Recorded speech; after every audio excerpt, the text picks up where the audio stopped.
Hey, welcome to another wonderfully exciting and exhilarating, what other inappropriate adjectives can I use to describe this silly little show?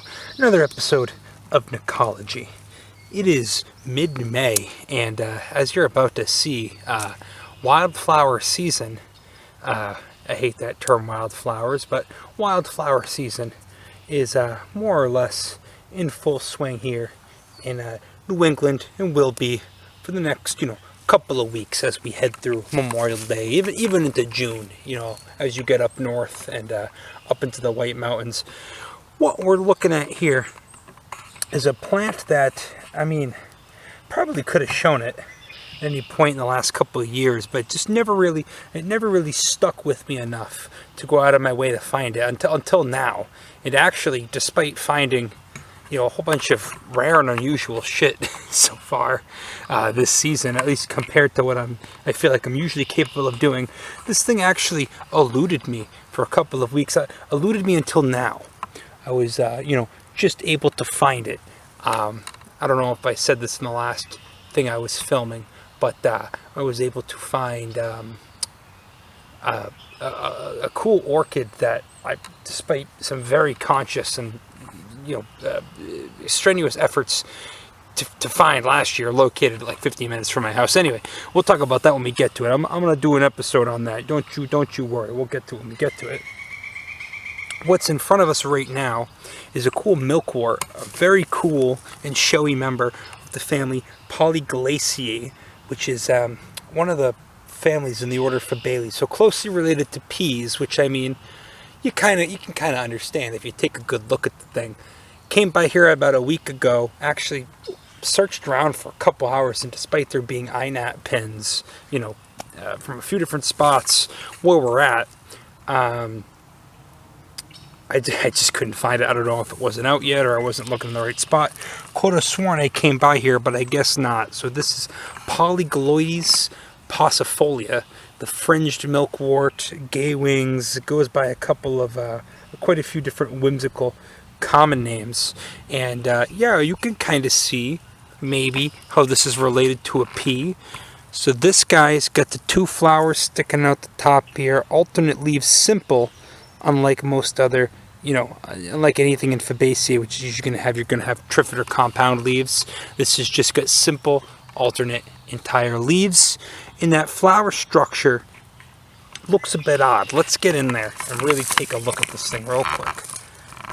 Not real quick, we'll take a minute. So I kind of just pulled one apart. If it's not obvious, you've got what appear to be two free kind of wing petals up there. Actually, I guess these would be the wing petals. What would be the banner petal on a pea is up above, and it's kind of sitting on top of that fuzzy little thing right there, that little fringe. That would probably be your keel. If we were using, if we were to use, papilionaceous flower terminology, of course, as I've already, let me just put this down real quick, as I've already, clarified, this is a different family, Polygalaceae, just one that shares some common traits with Fabaceae. So actually, just like a pea, a traditional pea flower, a papilionaceous flower, all of your reproductive parts, your stamens, your stigma, your style, are going to be underneath that hood, that top petal has formed. And they're tiny. I got in there with the hand lens, and I could kind of make them out, but they're pretty small. I'll put the stamen count there. I think it's 10. A lot of Phabales are doing, the 10. 5 petals, 10 stamens. Not a terribly unusual configuration. And this is as big as they get. Zoom back out. I'll put my thumb right there, just for context. Not the most diminutive little things, awfully showy, real cute. And if I pull back out here, you can see they're kind of just dotting this little mound here. So Polygaloides paucifolia, the fringed milkwort, Gaywings. They're a very whimsical Dr. Seussy plant, and I love it. I'm sold on the thing, but that's not all we've got really going on here this time of year. You got all sorts of, you got all sorts of good stuff. So coming up with this guy, you've got one of my old favorites, a nice loose strife, the family Primulaceae. Thing grows everywhere. This part of New England, you got Lysimachia borealis here. That's the Starflower. Real great one, real common, kind of found everywhere. Another one, which is all these little leaves you see sticking out. These little one-leaf guys. These are all Meanthemum canadense. Still needs a couple weeks before going off. Maybe we can find one that's a little bit further along, but these are be going off right at the end of May. Got a member of the family Colchicaceae here. You get a Sessile-leaved Bellwort, Uvularia, sessilifolia. Not a lily, although it kind of can trick you into thinking it's one. Some real weird members of this genus in New England. Uvularia perfoliata is one I've seen out west. You got to get that. You got to go see that on Volcanics. Just a real beautiful bugger over there. Yeah, there's a whole other patch of the Polygaloides up over there. So we saw the Starflower, that Lysimachia. You saw the Polygaloides. You saw the Meanthemum. You saw the Uvularia. They get anemone, what's it called? Quinquefolia going off around the corner. We'll go look at that real quick. And honestly, we can kind of make this a one-stop shop. Oh, you get the, what the heck are those things called? You've got your, Cypripedium going off, which if I haven't talked about what that looks like early in the season, I think I did in a video that I might botch. I was looking for nodding trillium over in the Middlesex Fells, and I got some real interesting shots of Cypripedium acaule kind of coming out. But you know, the rest of that video, other than that, the rest of that video was kind of a, you know, crapshoot. So anyway. Lovely little mounted hillside stuff waking up for the year before it basically goes back to sleep for 10 out of the 12 months. And you know, what happens is, you know, in a nice deciduous forest like we're in right now, we got an overstory. What we're looking at here, red maple, you get some birches over there, tons of oaks through here, some white pine, but mostly hardwood. You know, once the leaves kind of come in, it shades all this stuff out. That's the ephemeral habit. So these guys basically live their entire active phase of their life cycle in April to the end of May, and then once things really, you know, leaf out for the season, you know, that's it for them. They go back into dormancy for the rest of the year until they are afforded a clear and open canopy once again. So that is all I pretty much have to say about Polygaloides paucifolia, the fringed milkwort. Real interesting family. There's a couple others. I've talked about Polygala sanguinaria, I can't ever, I got mush mouth. Polygala sanguinea, I think is what it is, a couple of times, but never this one. That one's a, you know, more of a field inhabitant. This one's a nice shady forest dweller. So I think on that note, we can look at maybe 2 or 3 other things. And we'll probably wrap this up. We don't need to drag this out longer than it has to be. There was actually a patch of it right behind me. This is Anemonoides quinquefolius. This is one of the buttercups, Ranunculaceae. I talk about this guy all the time. He's not super rare. Got the nice, you know, get 5 leaflets per leaf, 3 leaflets whorled. This is a real good one to kind of get to understand leaf terminology. I mean, Ranunculaceae, they're all doing some pretty interesting, you know, weird stuff with their leaves. Nice flower. Absolutely. Oh, hang on. Nice flower, absolutely packed with stamens. Look at all those carpels in there. No calyx on the thing, because all these white petals, those are actually the sepals. No actual petals on a lot of the Ranunculaceae members. But yeah, I almost feel like I talk about this thing too much. But it's a cool little showy little flower. Almost mistake it for a strawberry real quick walking by, but you know, not a rose. It's in the buttercup family. You had some, where'd they go? Where'd they go? I just saw them over here. Always got to show off the, I'm walking through a patch of Lysimachia right now. Always got to show off the real cool, real interesting Equisteum. The vegetative fronds now would have had a little achlorophyllus fertile shoot coming out before, but right now it's putting out its little vegetative parts.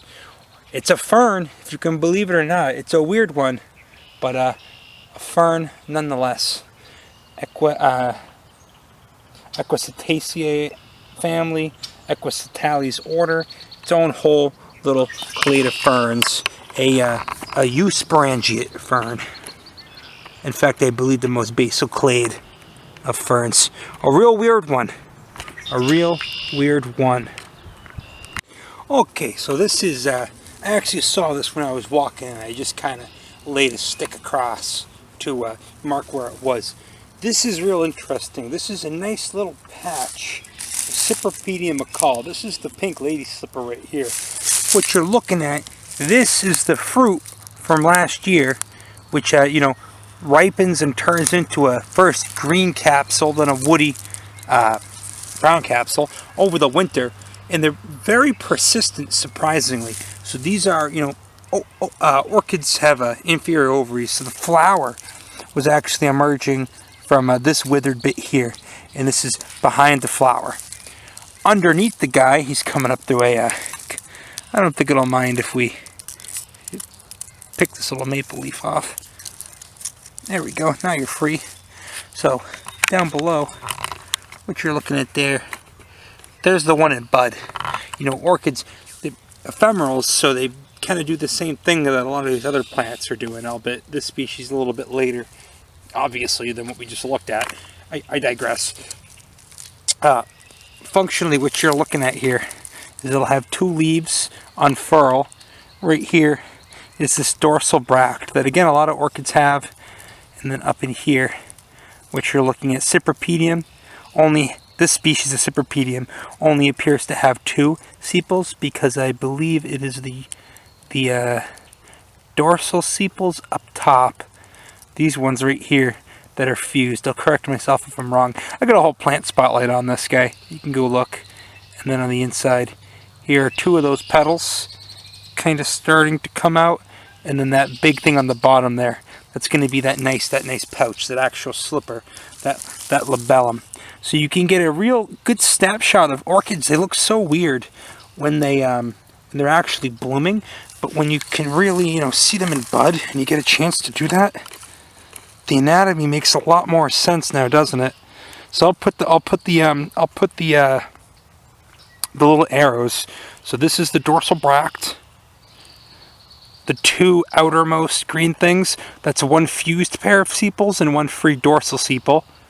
The two things kind of underneath that, those little forks, those are two of the petals. Those are the lateral petals.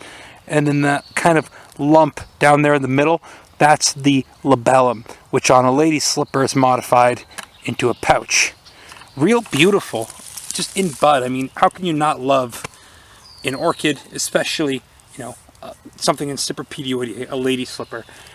Again, I could talk about this plant for days. It's one of my all-time favorites. It's one of the first plants that I really learned about when I was getting into botany. Even as a child, I was obsessed with finding these things. This is a nice patch of them here. I'm going to do a hopefully real interesting episode about this.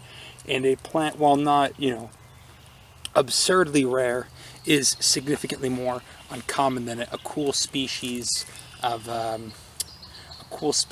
world pogonia, something in the Vanilloides. So that'll be a great episode. Acid-loving orchids. I'm looking forward to it. Indeed, this is an acid-loving orchid. You will find this in oak and pine woodlands in excess.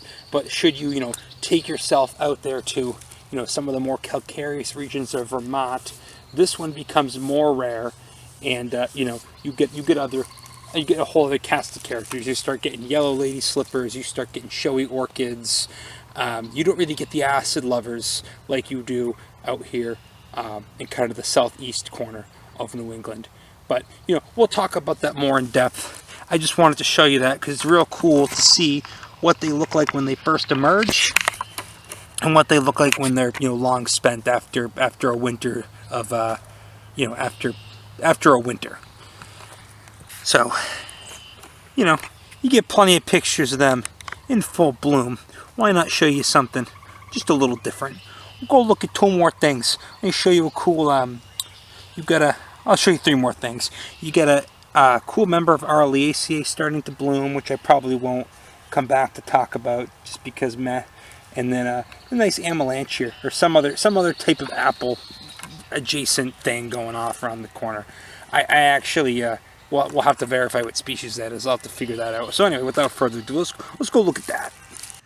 Hey, not the rarest thing in the world, but they always make my day when I see them coming up. You got a nice little member of the coffee family, Houstonian Cerulean. Just, you know, loves it right along the side of trails. By the way, I didn't say this, but you've made it this far into the video. This is a nice little municipal forest they got here. This isn't anywhere crazy. This is just someplace free to come, right in back of you know, middle class, working class neighborhoods. And you know, it's really important to come out and just see this stuff if you've got it. Not a lot of people, not a lot of places in the country have any public land. Never mind a nice, relatively undisturbed, if not kind of encroached upon with invasives, public forest to come and fuck around in. I'm, you know, going through the woes of trying to relocate, try to buy a house, and it's not easy in this region of the world. It's not easy in many regions of the world, but without giving away too much of my life story outside of these dumb videos, I would have thought that I had done most of my stuff right. There's a certain other YouTuber who makes these kind of, you know, botany videos that directly inspired me, and you know, I try to channel a little more of that fuck it attitude into these, but I get other people in my life who are, you know, really dependent on me to kind of keep it together. So just know that as much as I'd love to, you know, go completely feral and sell all my material possessions, move into a van, just live very, very simply and do what I love, sometimes you get people in your life who you love more than that. And I don't know why I'm saying all of this, but then I recall these videos used to be pretty therapeutic for me, and I, you know, have no reason not to keep it that way. Anyway, right up over here, now that I'm looking up and now that I've probably overshared a bit much, you get in bud emerging. Kind of hard to get this thing on video. These are the emerging leaves of Aralia nudicaulis, and coming up underneath it, its flowers in bud. 3 leaves in just a number of parts there, and the 3 little umbels of flowers. It's a weird looking plant. It'll be in full bloom in a little bit. I always see it coming up. You know, you see this guy, you know you're in prime lady slipper territory. Same family as ginseng, same family as a lot of the ivies. I would love to go down south and see some of the really weird ones. Some nasty invasives in the family too, in the United States. And just a real weird one. I thought I would find one a bit further along, but whatever. Aralia nudicaulis, everybody. Just a lovable weirdo. Yeah, when these stumped me the first year I saw them. I thought they were all trees coming up. This one's just starting to go, but no, just a weird ephemeral. Have some nice berries underneath it. You know, once it's wrapped up for the summer. And then right here, just something I'm not even gonna really talk about. I messed up. I put together a quick video a couple of weeks ago, just a dirty quick one on my phone, and I said, oh, this is this exact plant right here, not this exact one, but the same species. I said, oh, that's some kind of cool sedge. This is actually in the family Juncaceae. This is a species of Lucilla, which I'm not gonna key out. The sedges come out, with the exception of, I guess, Carex pennsylvanica. Actually, I'm gonna bite my tongue on that. I don't actually know. All you gotta know is that this is a wood rush in the family Juncaceae. The genus is Lucilla. And those are indeed the, where'd he go? Oh God, I lost him. Just trying to zoom in on the inflorescences there. Those are indeed the flowers, or what pass for flowers on a graminoid. just wanted to correct my mistake there. Wood rush. Technically, well, I guess, yeah, rush. That is the family of rushes, Juncaceae. Anyway, we'll see what else is going on. We'll try and see if we can figure out what this cool flowering tree over here is. This beautiful one. By flowering tree, I just mean big, beautiful, conspicuous flowers. And we'll probably wrap it up. Okay, well, it looks pretty, but it's not an Amelanchier. It's not a native amygdaloid member of the rose family. It's some type of apple. Malus is the genus. I would have felt weird mentioning it than not at least showing it to you, but this is probably an ornamental that just escaped cultivation, and it's now just hanging out here in the woods. None of the I'm trying to think, are there any real nasty amygdaloidy members that are, you know, pervasive invasives here? You get a lot of ornamentals. I mean, people love their crab apples. People love their service berries, both native and introduced. But anyway, I'm just disappointed. I thought maybe for a second this was like an Amelanchier. I told myself I was going to get more into amygdaloidy last year. Never did, even though we've got, I think, 1 or 2 endemic Amelanchier species. There's one, Nantuckensis, and then there's like another one. But anyway, I don't have to get into it. That's about all I got.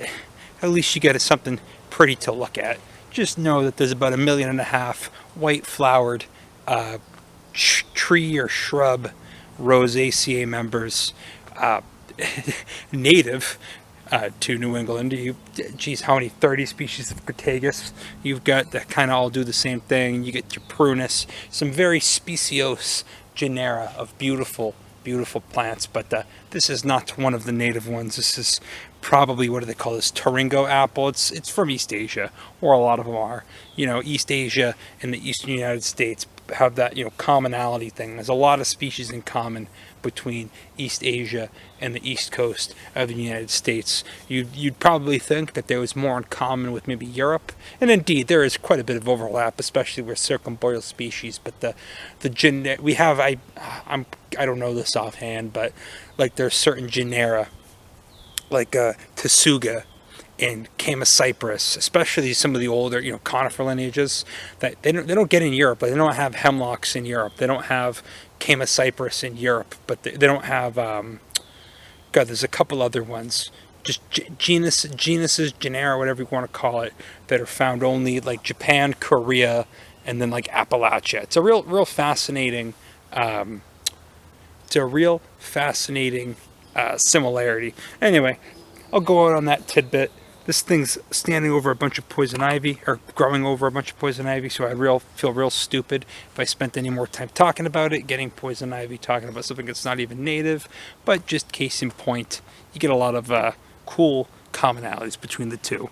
That's about all I got, and I'm gonna hopefully keep these May videos coming, in spite of the fact that, you know, I've just been real limited in my time. And I mean, it's no secret. I think it's coming across in my tone. I'm a little bit bummed, but I'm hoping that the quality of the content and the amount of information I'm able to get across, you know, kind of makes up for the lack of bombastic commentary. Long story short, I hope you learned something. Have a great day.